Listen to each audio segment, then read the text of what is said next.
سورہ بقرہ کی آیت نمبر 180 سے 182 تک۔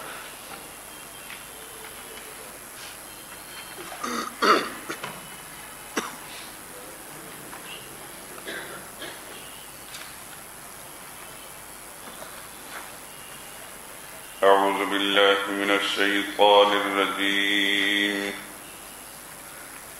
بسم اللہ الرحمن الرحیم۔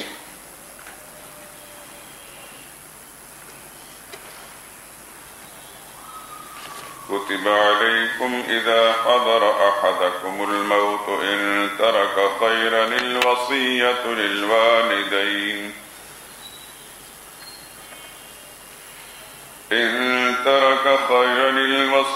للوالدين والأقربين بالمعروف حقا على المتقين، فمن بدله بعدما سمعه فإنما إثمه على الذين يبدلونه، إن الله سميع عليم۔ فمن خاف من موص جنفا أو إثما فأصلح بينهم فلا إثم عليه، إن الله غفور رحيم۔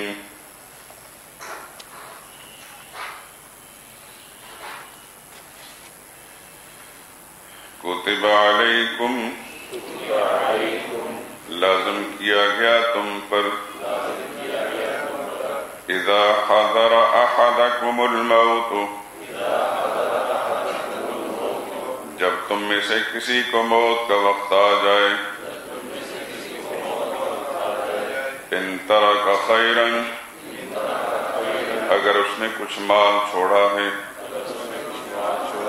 الوصیت، وصیت کرنا، للوالدین، ماں باپ کے لیے، والاقربین، اور رشتہ داروں کے لیے،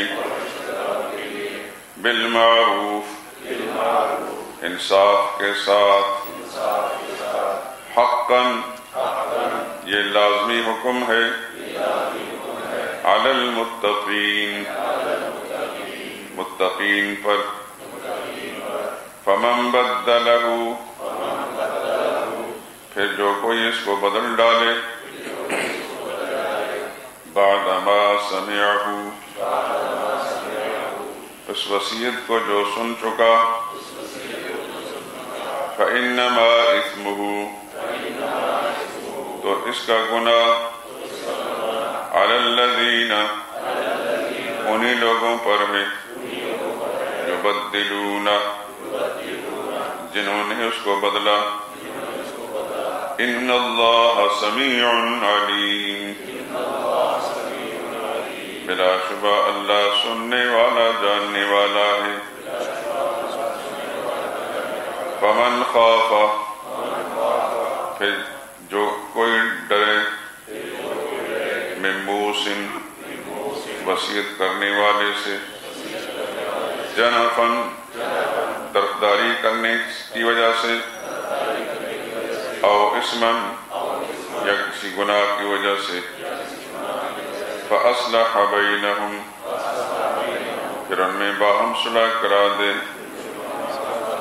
فلا اثم علیہ، تو اس پر کچھ گناہ نہیں، ان اللہ، بلا شبہ اللہ، غفور الرحیم، بخشنے والا مہربان ہے۔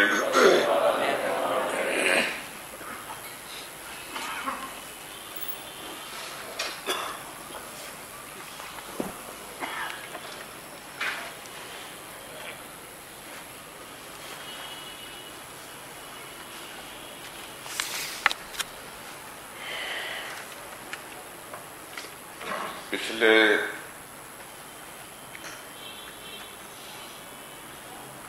درس میں آپ پڑھ چکے مضامین کی ترتیب کے حوالے سے کہ یہاں سے یعنی آیت نمبر 178 سے اس سورہ کا دوسرا حصہ شروع ہو رہا ہے۔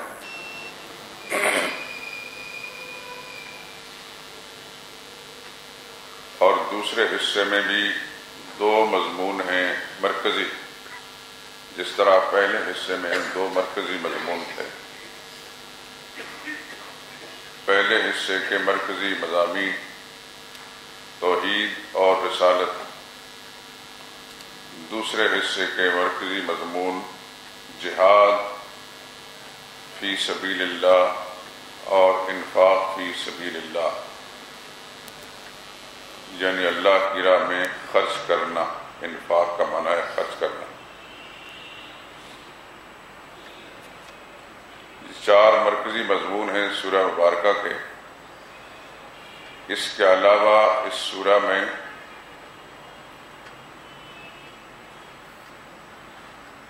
نکاح کا مسئلہ بھی ہے، طلاق کا مسئلہ بھی ہے، عدت کا مسئلہ بھی ہے، قصاص کا مسئلہ بھی ہے، دیت کا مسئلہ بھی ہے، وصیت کا بھی ہے، وراثت کا بھی ہے، بیع و شراء لین دین کا مسئلہ بھی ہے۔ اب یہ جتنے مضامین ہیں ان کا آپس میں جوڑ کیا ہے؟ ہاں، نماز کا مسئلہ بھی ہے، حج کا مسئلہ بھی ہے اور روزے کا مسئلہ بھی۔ نماز، روزہ اور حج، یہ تین حکم جو ہیں یہ امور مصلحہ، یعنی وہ مسائل جن سے انسان کی اصلاح ہوتی ہے۔ جو آدمی پکا نمازی ہو، روزہ رکھنے والا ہو، حج کرنے والا ہو، اللہ تعالیٰ اس کے وجود کے اندر ایک ہدایت اور خیر اور نیکی کی اصلاح والی صفت پیدا کر دیتے ہیں۔ اور جن مسائل کا تعلق مثلا قصاص ہے، دیت ہے، وصیت ہے، وراثت ہے، نکاح ہے، طلاق ہے، تجارت کے مسائل ہیں، لین دین کے مسائل ہیں، ادھار کا مسئلہ ہے، ان مسائل کا تعلق امور انتظامیہ سے ہے، یعنی انتظامی معاملات۔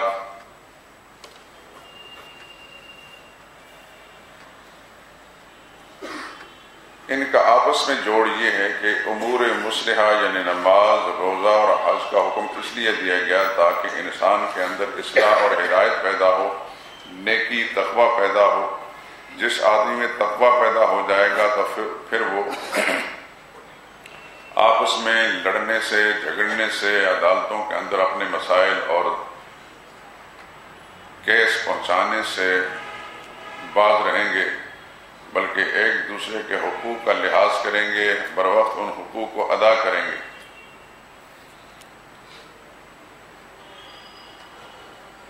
تو یہ جو نکاح کے اور طلاق کے مسائل ہیں، ان کے اندر ضابطے کے مطابق وہی آدمی انصاف سے کام لے گا جس میں ہدایت ہوگی۔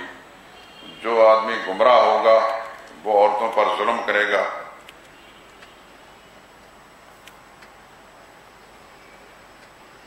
تو اصلاح کے مضامین نماز، روزے اور حج کا حکم اس لیے دیا گیا تاکہ آدمی کے اندر اصلاح پیدا ہو، نیکی اور تقوی پیدا ہو، وہ عورتوں کے حقوق کو ضائع نہ کرے، اسی طریقے سے جو حقدار ہیں ان کی حق تلفی نہ کرے، وراثت کے مسئلے میں گڑبڑ نہ کرے، وصیت کے مسئلے میں گڑبڑ نہ کرے، اور اسی طریقے سے آپس میں لڑائی جھگڑے اور قتل و غارت کے مبتلا نہ ہو، اور خدا نخواستہ کہیں قتل کی نوبت آ جائے تو پھر اس میں قصاص کے مسئلے میں گڑبڑ نہ کرے، اور اگر کوئی آدمی قصاص نہیں لیتا، دیت لینے پر راضی ہے تو دیت دینے کے معاملے میں گڑبڑ نہ کرے۔ لیکن یہ ساری چیزیں جو ہیں اسی وقت ممکن ہے کہ انسان کے اندر اصلاح ہوگی۔ جو ہدایت یافتہ انسان ہوگا وہ ان معاملات کے اندر انصاف کے ساتھ، دیانت کے ساتھ، امانت کے ساتھ چلے گا۔ تو امور مصلحہ اس لیے لائے گئے کہ لوگ انتظامی امور کے اندر آپس میں لڑتے جھگڑتے نہ رہیں، کیونکہ جب آپس میں لڑیں گے جھگڑیں گے تو عدالتوں تک بات پہنچے گی، تھانوں کچہری تک بات پہنچے گی، ہر جگہ پیسہ خرچ ہوگا، تو تو شریعت کا منشا یہ ہے کہ ناجائز جگہوں کے اندر پیسہ خرچ کرنے یا دوسرے انسانوں کی حق تلفی کرنے سے بچ کر اس پیسے کو بچا کر اللہ کی راہ میں خرچ کرے، انفاق فی سبیل اللہ کا اس لیے حکم دیا گیا، اور اللہ کی راہ میں اس لیے خرچ کرے گا تاکہ بوقت ضرورت اگر جہاد کرنے کی کفار و مشرکین کے ساتھ جہاد کرنے کی نوبت آئے تو وہ پیسہ بچا کر جہاد کے لیے خرچ کرے، اور اس کے لیے جو ہتھیار اور جو ضروری لوازمات ہیں ان کو حاصل کرنے کی کوشش کرے۔ جہاد کا حکم کیوں دیا گیا؟ جہاد ان لوگوں کے خلاف ہوگا جو نبی کے مشن کے راستے میں رکاوٹ ڈالتے ہیں۔ جیسے نبی کریم صلی اللہ علیہ وسلم نے جب نبوت کا اعلان فرمایا، اللہ کی توحید کا پیغام دنیا کو سنایا تو دنیا مخالف ہو گئی، مکہ کے اندر بھی مخالف رہے، رسول اللہ صلی اللہ علیہ وسلم پر اور آپ کے ساتھیوں پر زندگی اجیرن کر دی، تنگ کر دی گئی، بالآخر آپ کو ہجرت کرنا پڑی، مکہ معظمہ چھوڑنا پڑا، مدینہ طیبہ جانا پڑا، وہاں بھی جا کر ان کو چین سے نہیں بیٹھنے دیا گیا۔ چنانچہ پھر اللہ کی طرف سے جہاد کی اور قتال کی اجازت ملی، اور رسول اللہ صلی اللہ علیہ وسلم نے ان کفار مشرکین جو نبی کا راستہ روکنے والے تھے ان کے خلاف جہاد کیا، بدر کے میدان میں بھی کیا، احد کے میدان میں بھی کیا، احزاب میں بھی ہوا، خیبر میں بھی ہوا، حنین میں بھی ہوا۔ کم و بیش 29 غزوات میں بنفس نفیس رسول اللہ صلی اللہ علیہ وسلم نے خود حصہ لیا، اور جو صحابہ اکرام امیر بن کر، کمانڈر بن کر اس فوج کے اندر گئے، ان کی تعداد کافی زیادہ ہے۔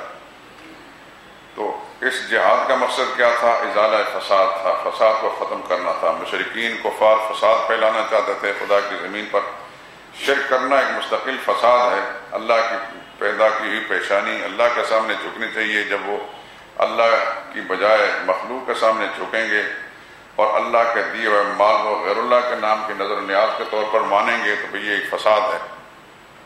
اس فساد سے روکنے کے لیے اللہ نے نبی بھیجے، کتاب بھیجی، اس کے باوجود بھی اس کا راستہ روکنے والے جو لوگ کھڑے ہو جائیں گے، نبی کا مقابلہ کریں گے، پھر ان کے خلاف اللہ نے جہاد کا حکم دیا ہے۔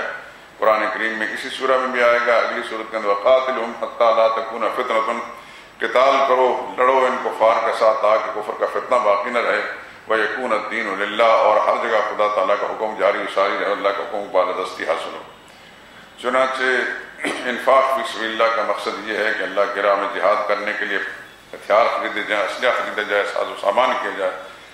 قرآن کریم میں آگے چل کر آئے گا 9ویں 10ویں پارے میں، وَأَعِدُّوا لَهُم مَّا اسْتَطَعْتُمْ، دشمن کے مقابلے کی تیاری کرو جتنی تم سے ہو سکے، من قوت، ہتھیار سے لے کر ہتھیار، ومن رباط الخیل، اور پڑے ہوئے گھوڑوں سے لے کر، ترہبون بہ عدو اللہ وعدوکم، تاکہ تم اس کے ذریعے سے اللہ کے دشمنوں پر اور جو تمہارے دشمن پر رعب ڈال سکو۔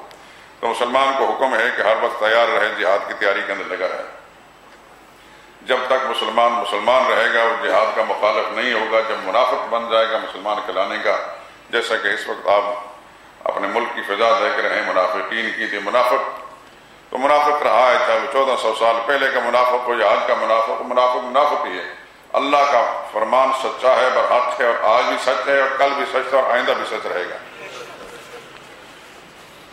یہ دین کا راستہ روکنے والے پہلے بھی پیبند زمیں ہو گئے۔ ابو جہل اپنی ساری پارٹی سمیت خدا نے خائب و خاسر، ذلیل و خوار کیا۔ آج ان کا نام لینے والا کوئی نہیں، اگر کوئی لیتا ہے تو لعنت کے ساتھ لیتا ہے۔ دنیا کے اندر اگر کوئی عزت کے ساتھ نام ہے تو محمد مصطفیٰ صلی اللہ علیہ وسلم اور آپ کے ساتھیوں رفقا کا نام ہے، اور قیامت تک کے لیے رہے گا۔ اور آج بھی قرآنی مشن کے خلاف، نبی کے مشن کے خلاف جو بکواس کرتا ہے، جو قومیں یہود و نصارہ ہوں یا ان کے ایجنٹ منافقین ہوں، یہ بھی پیبند زمیں ہو جائیں، نام و نشان ان کا مٹ جائے گا، اللہ کا دین باقی رہے گا۔ دین کے لیے قربانی دینے والے پہلے بھی دیتے رہے اور آج بھی دیتے ہیں، آئندہ بھی دیتے رہیں گے۔ یہ دین قربانیاں مانگتا ہے۔ صحابہ کرام نے قربانی دی، وقت کی قربانی بھی دی، مال کی بھی دی، جان کی قربانی بھی دی۔ قربانی سے دنیا کے اندر دین پھیلا ہے، اور اللہ والے ہر زمانے میں قربانی دیتے رہے، انشاءاللہ دیتے رہیں گے۔ وہ کسی نے کہا آواز ایک سگا کم نہ کند رزقی گدارا، قافلے چلتے رہتے ہیں، اپنے مشن کے اوپر چلتے رہتے ہیں، کتے بھونکتے رہتے ہیں، کتے بھونکنے سے کبھی قافلے نہیں رکے۔ تو میں عرض یہ کر رہا تھا کہ اس سورہ مبارکہ میں بھی اور اگلی صورتوں کے اندر بھی آپ دیکھیں گے کہ اس سورہ مبارکہ کا مضامین کا آپس میں جوڑ یہ ہے، اصل مقصد ہے اللہ کی توحید کی بالادستی کرنا۔ توحید کی بالادستی کے لیے اللہ تعالیٰ نے پیغمبر بھیجے توحید کا مسئلہ بھی بیان کیا، پیغمبر پر اللہ نے کتاب نازل فرمائی، اس کے ذریعے سے خدا کا پیغام دنیا کے اندر پھیلایا گیا۔ پھر اس مشن، پیغمبر کا مشن کا راستے میں مشرکین نے رکاوٹیں کھڑے کی۔ جب رکاوٹیں کھڑی کی تو رکاوٹوں کو دور کرنے کے لیے ان کے خلاف جہاد کرنا پڑا۔ تو جہاد تو خالی ہاتھ ہوتا نہیں جب تک انسان کے پاس ساز و سامان ہتھیار نہ ہو، اس کے لیے پھر اللہ کی راہ میں مال خرچ کرنے کا حکم دیا۔ تو توحید، رسالت، جہاد، انفاق آپس میں جوڑ تو یہ ہوا، لیکن جو لوگ آپس میں لڑتے جھگڑتے رہیں گے اپنے نظامی معاملات کے اندر، وہ اللہ کی راہ میں مال خرچ کرنے جائے، وہ عدالتوں کے چہرے مال خرچ کریں، اس لیے ان کو حکم کیا کہ اپنے معاملات ٹھیک کرو۔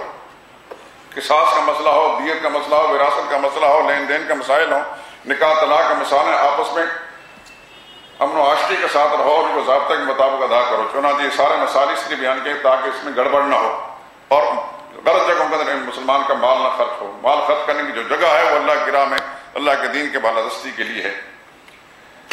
تو امور انتظامیہ اس لیے بیان کی گئی، اور امور انتظامیہ صحیح طریقے سے وہی لوگ ان کے اندر انصاف سے کام لے سکتے ہیں جن کے اندر ہدایت ہوگی۔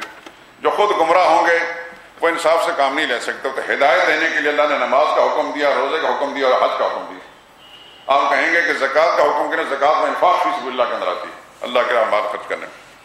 تو اس طرح یہ ساری سورہ کا مضامین، ان کا خلاصہ میں نے سنا دیا، آپس میں ان کا یہ جوڑ ہے۔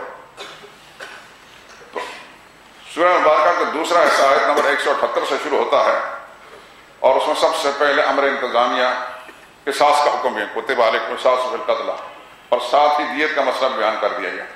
اب آج کی ان آیات کے اندر دوسرا امر انتظامی ہے، اور اس کے اندر وصیت کا مسئلہ۔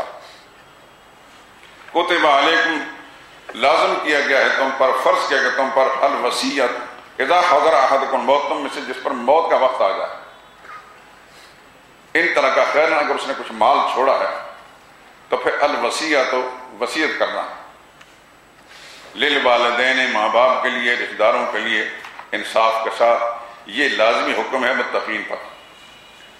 آپ سوچتے ہوں گے کہ کیا ماں باپ کے لیے، رشتہ داروں کے لیے وصیت اب بھی لازمی ہے؟ جبکہ آگے سورہ نساء کے اندر تو تمام رشتہ داروں کے حقوق بیان کر دیے گئے، حصے بیان کر دیے گئے کہ بیٹے کا اتنا حصہ ہے، بیٹی کا اتنا حصہ ہے، باپ کا اتنا حصہ ہے، بیوی کا اتنا حصہ ہے۔ تو وہاں تو ورثاء کے سارے حصے بیان کر دیے گئے۔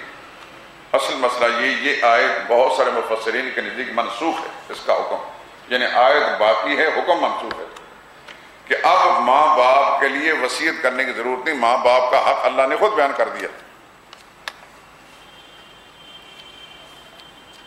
جیسا کہ حجۃ الوداع کے موقع پر رسول اللہ صلی اللہ علیہ وسلم نے فرمایا تھا، ان اللہ آتا لکل ذی حق حقہ فلا وصیۃ لوارث، اللہ نے ہر حقدار کو اس کا حق دے دیا ہے، اس لیے وارث کے لیے اب وصیت نہیں ہے۔ وارث کا حق تو پہلے بیان کر دیا، قرآن کی موجود ہے اور قیامت تک کے لیے موجود رہے گا۔ ایک دوسری حدیث کے اندر ہے لا وصیۃ لوارث، وارث کے لیے کوئی وصیت نہیں۔ اب مسئلہ یہ ہے کہ بہت سارے مفسرین کے نزدیک آیت منسوخ ہے، یعنی اس کا حکم منسوخ ہے، لیکن ہمارے شیخ و شیوخ، ہمارے استاد الاساتذہ مولانا حسین علی صاحب رحمۃ اللہ تعالیٰ فرماتے تھے کہ اس آیت کا معنی یوں نہیں ہے کہ اگر کسی پر موت کا وقت آیا اور اس نے کچھ مال چھوڑا تو وصیت والدین کے لیے کرے، رشتہ داروں کے لیے کرے، یوں نہیں ہوگا۔ اس کا معنی یہ والدین کو وصیت کرنی اور رشتہ داروں کو کہ میں مر جاؤں، میرے مرنے کے بعد جو میرا ترکہ والدین ہے، جو چھوٹا جائے گا، رہ جائے گا، اس میں جو والدین موجود ہیں، جو رشتہ دار موجود ہیں، کو تم نے اس طریقے کو ضابطہ شریعت کے مطابق تقسیم کرنا ہے کہ جو وارث ہے اس کو صحیح طریقے سے ادا کرنا، والدین کے لیے نہیں، والدین کو وصیت کرنی ہے۔ چنانچہ شاہ ولی اللہ رحمۃ اللہ تعالیٰ بھی فرماتے ہیں کہ آیت منسوخ نہیں، مولانا حسین صاحب رحمۃ اللہ تعالیٰ فرماتے ہیں یہ آیت منسوخ نہیں، لیکن عام مفسرین کے مطابق یہ تھا للوالدین، والدین کے لیے، لیکن مولانا حسین فرماتا ہے والدین کو وصیت کرنی ہے۔ اگر فرض میں کوئی بیٹا مر جاتا ہے، ماں باپ زندہ ہے، تو ان کو میرا ترکہ جو ہے شرعی ضابطہ میں تقسیم کرنا، یا اگر ماں باپ نہیں ہے اور رشتہ دار ہے تو ان کو کہا جائے کہ میرا ترکہ شرعی ضابطہ کے مطابق تقسیم کرنا۔ تو اب آیت حکم منسوخ کرنے کی کوئی ضرورت نہیں پڑتی۔ بہرحال اب مسئلے کو سمجھ لیجئے کہ جو تو ورثاء کے حصے ہیں، آگے سورہ نساء میں آئے گا، آپ ایک نظر دیکھ لیں سورہ نساء کو تاکہ آپ کے ذہن میں ایک خاکہ آ جائے، تو اس کے بعد انشاءاللہ زندگی رہی اس موقع پر صفحہ نمبر 100 دیکھیں۔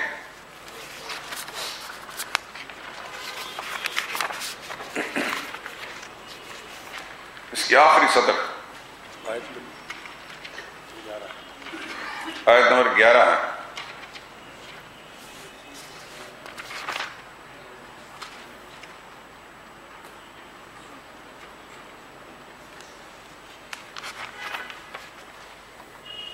اور 12 یوصیکم اللہ فی اولادکم، اللہ تم کو حکم دیتا ہے تمہاری اولاد کے حق میں، للذکر مثل حظ الانثیین، مرد کو 2 عورتوں کے برابر حصہ ملے گا۔ فإن کن نساء فوق اثنتین، اگر عورتیں 2 سے زیادہ ہوں، فلہن ثلثا ما ترک، پھر ترکے میں سے 2/3 ان کو ملے گا۔ وإن کانت واحدۃ، اور ایک ہی ہو، فلہن نصف، اس کے لیے آدھا ملے گا۔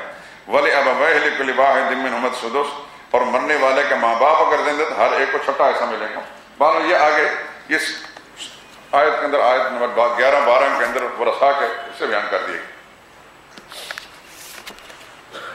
تو مسئلہ یہ ہے کہ جو تو ہے وارث، شرعی وارث، اس میں بیٹا بھی ہے، بیٹی بھی ہے، ماں بھی ہے اور باپ بھی ہے، بیوی بھی ہے۔ ایک بیوی ہو یا 2 بیویاں ہوں، یہ سب شرعی وارث ہیں۔ اگر ان ورثاء میں سے کوئی نہیں ہے تو پھر بہن بھائیوں کو بھی حصہ ملے گا، لیکن وہ اس موقع پر تفصیلی گفتگو ہوگی۔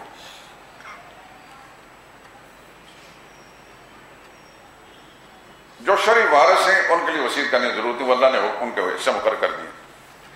جو وارث نہیں ہیں، مثال کے طور پر اگر باپ کی موجودگی میں بیٹا مر جائے یا بیٹی مر جائے،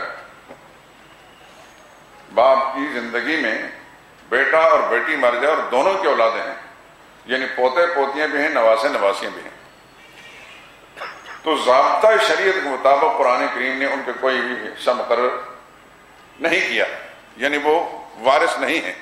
لیکن اگر ضرورت مند ہیں، محتاج ہیں، تو ایسے حالت کے اندر پھر شریعت کہتی ہے کہ ایسے ضرورت مندوں کے لیے وصیت کرے مرنے والا کہ جو تو وارث ہیں ان کو پیسہ ملے گا ہی، لیکن میرے 1/3 مال میں سے ان کو بھی کچھ دیا جائے۔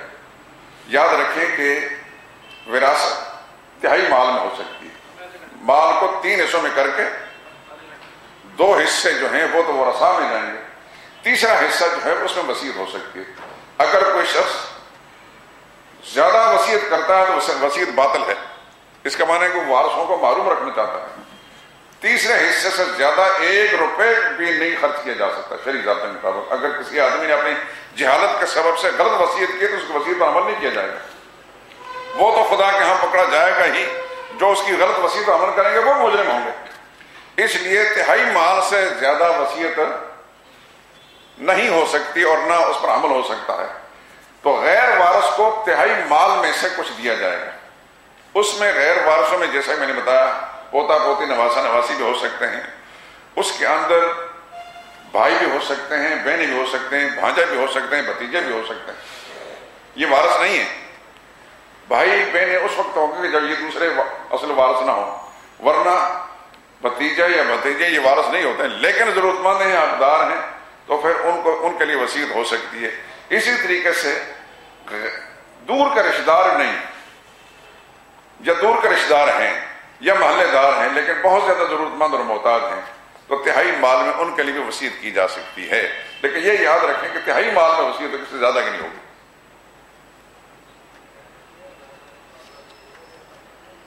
من بعد وصیت یوصین بہا دین من بعد وصیت توصون بہا دین، بار بار آگے آتا ہے، وصیت بھی اس پر عمل کرنا ہے۔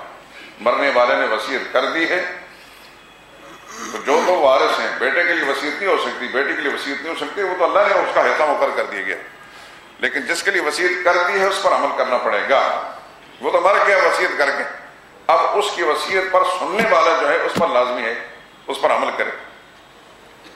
اگر سننے والے نے سنا ہے اور اس نے اس بات بیان نہیں کیا، مرنے والا پر یہ ذمہ ہو گیا جس نے اس وصیت کو چھپایا ہے وہ خدا کے ہاں مجرم ہے۔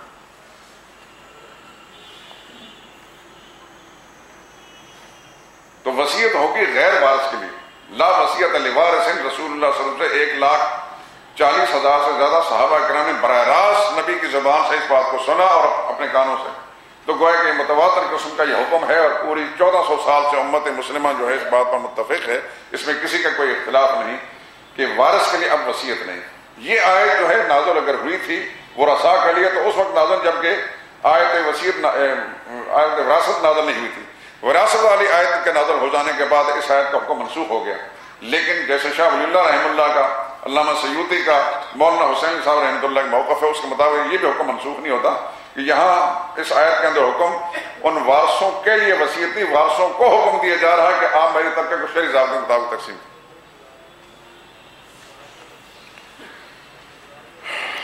حقاً المتقین، یہ حکم لازم متقین پر. فمن بدلہ، پھر جس نے اس وصیت کو بدل ڈالا، یعنی ضابطے کے مطابق جو وصیت پر عمل کرنا تھا اس کو نہیں کیا اور اس کے اندر گڑبڑ اس نے کی. مثلا کسی نے کہا تھا کہ 10,000 روپے میرے فلاں کو رشتہ دار کو دے دیں جو غیر وارث ہے، اور اس نے 10,000 کے بجائے اس کو 5,000 کہہ دیا یا 2,000 کہہ دیا یا 1,000 کہہ دیا، بہرحال اس کے مطابق عمل نہیں کیا، اس میں تبدیلی کی. سن لینے کے بعد فنما اسم علی الذین یبدلون، اس کو گناہ ان لوگوں پر جنہوں نے اس کو بدل ڈالا. ان اللہ سمیع علیم، کیونکہ اللہ تو سننے جاننے والے ہیں، اللہ سے کوئی چیز مخفی نہیں ہے. فمن خاف من موص جنفا، ایک دوسری صورت، اگر مرنے والا اس نے وصیت کی تو صحیح لیکن اس نے کچھ طرفداری کی. جنف کہتے ہیں کسی طرفداری کی طرف جھک جانا، جانبداری اختیار کرنا، طرفداری اختیار کرنا. اور اسمن، یا ویسے ہی اس نے گناہ کا کام کیا. مثال کے طور پر بیٹوں کے اندر برابر برابر ایسا تقسیم کرنا تھا، ایک بیٹے کو کہتا اتنا اس کو دے دو، زیادہ دے دو، یہ کھلم کھلا گناہ ہے. فاصلح بینہم، تو پھر سننے والا جو ہے اگر دیانتداری کے ساتھ ان میں اصلاح کرے، یعنی اس کو بتا دے کہ بھائی تو مر رہا ہے، خدا کے سامنے جا رہا ہے، تو یہ غلط کام نہ کر، خدا کے پکڑ میں آ جائے گا. اور اس نے اصلاح کرنے کی کوشش کی، اللہ فرماتے ہیں فلا اسم، اس پر بھی کوئی گناہ نہیں، بلکہ اس نے بڑا اچھا کردار ادا کیا ہے اور ایسا کردار ادا کرنا چاہیے. ان اللہ غفور رحیم، یقین اللہ تعالیٰ بڑے بخشنے والے مہربان. یہ دوسرا امر انتظامی ہے کہ اس طریقے سے شرعی ضابطوں کے مطابق انسان عمل کرتا رہے گا، اصولوں پر عمل کرتے رہے گا، تو ان کے آپس میں لڑائی جھگڑے کے معاملات نہیں اٹھیں گے. جب لڑائی کے جھگڑے کے معاملات نہیں اٹھیں گے، مسلمانوں میں پورا اتفاق اتحاد ہوگا، مسلمان یکسوئی کے ساتھ کفر کے خلاف جو ہے شیشہ پلائی دیوار بن جائیں گے اور پھر ان کا مقابلہ کریں گے. لیکن جو آپس میں لڑائیوں میں مصروف ہوں گے وہ کبھی دشمن کا مقابلہ نہیں کر سکتے. سبحانک اللہم و بحمدک، لا الہ الا انت. ہمارے ایک نمازی دوست ہیں، ابھی عصر کی نماز میں آئے تھے، بڑے نیک آدمی ہیں، لیکن اللہ کی شان ہے کہ بعض انسان طرح طرح کی آزمائشوں کے اندر مبتلا ہوتا ہے. میں جب سے ان کو جانتا ہوں، میری اپنی معلومات ہوتا ہے، بڑا ہی نیک آدمی ہے، لیکن عجیب طرح کے آزمائشوں میں قضاء و قدر کے فیصلے ہیں کہ ان کا بیٹا غلط سوسائٹی میں پھنس کر نشے میں لگ گیا، اور جتنی بھی کوششیں کی مرض بڑھتا گیا، جو دوا کی، بقول ان کے کہ وہ بالکل ہی کچھ پتہ نہیں کہاں ہوتا ہے. ایک ماں باپ کے لیے کسی جوان بیٹے کا اس طریقے سے وہ زخم 24 گھنٹے تازہ رہتا ہے، نہ وہ مرتے ہیں نہ جیتے ہیں. اللہ تعالیٰ اپنی رحمت کے ساتھ سب کی اولادوں کو ہدایت پر رکھے، سب کو محفوظ رکھیں پریشانیوں سے. بہرحال اسی طریقے سے بعض اور ہمارے ساتھی ہیں جن کے گھروں کے اندر پریشانیاں ہیں اور بہت سخت ٹینشن اور پریشانی کی کیفیت. ہمیشہ دعا کیا کریں آپس میں کہ ایک مسلمان جب پیٹھ کے پیچھے غائبانہ طور پر دوسرے مسلمان کے لیے دعا کرتا ہے نا، اس دعا کو اللہ کبھی رد نہیں کرتے. یہ یاد رکھیں. آپ کسی بھی جگہ کسی مسلمان کے لیے، کسی ساتھی کے لیے، ہم سارے آپس میں سمجھے ایک برادری ہیں، آپس میں رشتہ دار ہیں، اور اسلامی رشتے سے بڑا رشتہ کوئی نہیں ہوتا. بھائیوں کا رشتہ ختم ہو سکتا ہے، ایک ماں باپ کے اولاد کا رشتہ ختم ہو سکتا ہے، لیکن اسلام پر ایمان کا رشتہ کبھی نہیں ختم ہو سکتا. یہ کبھی نہیں ختم ہو سکتا. اگر دونوں طرف ایمان صحیح ہے تو یہ رشتہ کبھی نہیں ختم ہوتا. اور ایک مسلمان جب دوسرے مسلمان بھائی کی غیر موجودگی کے اندر اس کی پیٹھ کے پیچھے اس کو دعا مانگتا ہے تو اللہ تعالیٰ اس کو ضرور قبول کرتے ہیں۔ جہاں اپنے لیے دعا مانگا کریں، اپنے سارے ساتھی بھی دعا کریں، یا اللہ ہمارے جتنے نمازی دوست ہیں، جتنے ہمارے درس کے ساتھی ہیں، جس کو جو ضرورت ہے، جو مشکل ہے، اللہ تو اس کو پوری طرح جانتا ہے، اس کی ضرورتیں پوری فرما دے اپنی جناب سے، اس کو کسی کا محتاج نہ کر، اور جو اس کی مشکلیں، یا اللہ تو مشکل کشائی بھی کرنے والا ہے، تیرے سوا مشکل کشا بھی کوئی نہیں، اور تجھے کسی سے درخواست بھی نہیں کرنی، تو اپنے ارادوں سے سارے کام کرتا ہے، تو اپنے ارادہ کیا زمین و آسمان بن گیا، سارا جہان بن گیا، تو اپنے ارادوں سے سب کچھ کرتا ہے، تو اس کی بھی مشکل کشائی فرما دے۔ میں سمجھتا ہوں کہ یہ جو ایک دوسرے مسلمان کے ساتھ ہمدردی کا جذبہ ہے، یہ بھی شریعت کا ایک مطالبہ ہے، بڑا خوبصورت مطالبہ ہے، اور جب ایک انسان کے اندر ہمدردی کی وصف پیدا ہو جاتی ہے نا، وہ بڑا اعلیٰ درجے کا ایک مسلمان ہے۔ مسلمان کو غیر مسلم سے جو چیزیں جدا کرتی ہیں اور اس میں ممتاز کرتی ہیں، ان کے اندر ایک بڑا وصف جو ہے ہر وقت دوسرے مسلمان بھائی سے ہمدردی کا جذبہ رکھنا، دوسروں کے لیے ہر وقت جہاں اپنے لیے ہاتھ اٹھاتے ہیں، دو چار جملے دوسرے ساتھیوں کے لیے بڑا، یا اللہ تو جانتا ہے پوری تفصیل کے ساتھ ہمارے جتنے رفقاء کار ہیں، اس درس کے ساتھی بھی ہیں اور ہمارے نمازی جمعے کے بھی ہیں اور اس مسجد کے نمازی ہیں یا دیگر مساجد کے ہیں، یہ جو آپ کے عزیز اقارب رشتہ دار ہیں، سب کے لیے دعا کریں۔ اللہ تعالیٰ کی بارگاہ میں کمی تو ہے نہیں، ہمارے ماننے میں کمی ہو سکتی ہے، رب العالمین دینے میں کوئی کمی نہیں، اس لیے سب کے لیے دعا کریں۔ الحمدللہ رب العالمین، اللہم صلی علی محمد وعلی آل محمد وبارک وسلم۔ الہ العالمین ہمارے یہ بیٹھنا جان کرنا سننا قبول فرما، قرآن کریم کے نور سے ہمارا دماغ کو منور فرما، اس کی تعلیمات سے ہمارے گھروں کو آباد فرما۔ یا اللہ جو کمی کوتاہی رہ گئی ہے اس درس کے اندر، یہ اس سے پہلے دروس میں، یا اللہ اپنی رحمت کے ساتھ درگزر فرما دے، معاف فرما، اور آئندہ دل و دماغ کو صحیح استعمال کرنے کی توفیق دے، اور زبان کو صحیح چلانے کی توفیق دے، اور صحیح سمجھنے کی اور صحیح اس کا اظہار کرنے کی توفیق نصیب فرما، اور صحیح سمجھنے کی توفیق نصیب فرما۔ ماضی کے اندر جو بات غلط زبان سے نکلی ہے ان کو سننے والوں کے ذہنوں سے مٹا دے، محو فرما دے، اور جو صحیح بات تیرے علم کے اندر ہے یا اللہ ان کے لیے اسی بات کو ان کو سمجھنے کی اور اس پر عمل کی توفیق نصیب فرما۔ جتنے رفقاء کار ہیں ہمارے ساتھ درس کے ساتھی، یا اللہ یا مسجد کے نمازی ہیں، جمعے کے نمازی ہیں، یا اللہ سب کی حاجتیں بھی تجھے معلوم ہیں، اور حاجت روائی پر تو قادر ہے، اور مشکلیں میں تو جانتا ہے، اور مشکل کشائی پر تو قادر ہے، یا اللہ سب کی حاجتیں بھی پوری فرما اور مشکلیں بھی ہٹا دے۔ جتنے بھی کوئی ساتھی بھی کسی طرح پریشانی سے دوچار ہے، یا اللہ اس کی پریشانی دور فرما، اس کی مشکل کو ہٹا دے، اس کی تمام جائز ضرورتیں پوری فرما۔ یا اللہ سب کی اولادوں کو ہدایت پر قائم دائم رہنے کی توفیق نصیب فرما، گمراہیوں سے، غلط سوسائٹیوں میں مبتلا ہونے سے یا اللہ محفوظ فرما۔ ماں باپ کو اولاد کے دکھ سے، بیٹا ہو یا بیٹی ہو، اس سے سب کو محفوظ فرما۔